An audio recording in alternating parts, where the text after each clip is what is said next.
welcome back to our journey through time, a journey where we began to understand not just when the watch was made, but how it was crafted and why it achieved the precision we see today. In the last part, we explored the roots of the industry before Swiss-made became a global mark of quality. But today, we're entering a completely different phase. The phase where the mind worked like an escapement mechanism, precise, sensitive, and moving the entire universe one step at a time.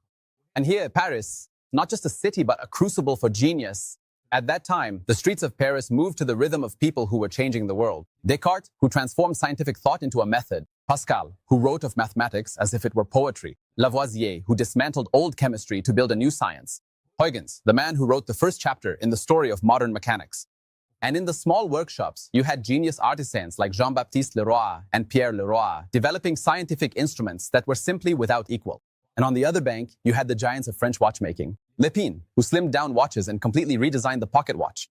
Vulliamy, who developed the most precise mechanisms of the century. Ferdinand Berthoud, the man who settled the rivalry between France and England in the race for the marine chronometer. Amidst all this, Paris was simmering. Science, philosophy, experiments, and a million attempts to find order in the chaos of life.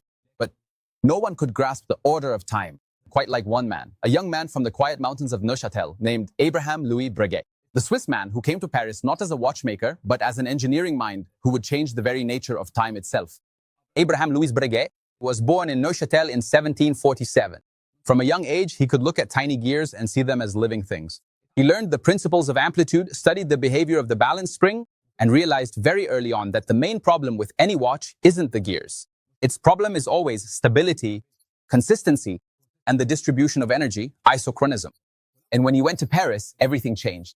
He trained at the most important watchmaking schools, and he saw for himself how any flaw in the gear train, even if it was 1 in a million, could cause a deviation in the daily rate of several whole seconds. There, he mastered the lever escapement, the cylinder escapement, bimetallic compensation balances, helical balance springs, shock protection prototypes before they were even known by that name, and perpetual automatic winding weights made of platinum. And he came to understand that time doesn't just move forward, it sways left and right, and the skilled maker is the one who brings it back to the center. But the revolution plunged Paris into chaos, and the man who was a favorite of Marie Antoinette and Louis XVI suddenly found himself wanted for the guillotine. And as he fled, he took with him his papers, his pens, and his ideas that had not yet been realized. And that's what makes him different from any other watchmaker, that his inventions continued even while he was on the run. He arrived in London, and there he met John Arnold. And here we must pause for a moment and state the scientific fact. No one in the 18th century could understand marine chronometer physics like Arnold. Their collaboration created a research environment that has never been replicated. Two minds, each seeing the error of time from a different perspective. And the puzzle that preoccupied everyone at the time was, why does a watch's accuracy change when it's upright versus lying flat? Why does gravity interfere with the amplitude? Why did pocket watches lack stability in the vertical position? Breguet. Think in a way that has never happened before. Instead of fixing the effect of gravity, why not take gravity itself and put it inside a closed system? Why not make the balance wheel, the escapement, and the spring rotate? They rotate in the cage, and this cage creates a revolving motion. The rotation counteracts the effect of gravity in all directions. And that is the tourbillon. Tourbillon. The greatest mechanical invention in the history of pocket watches.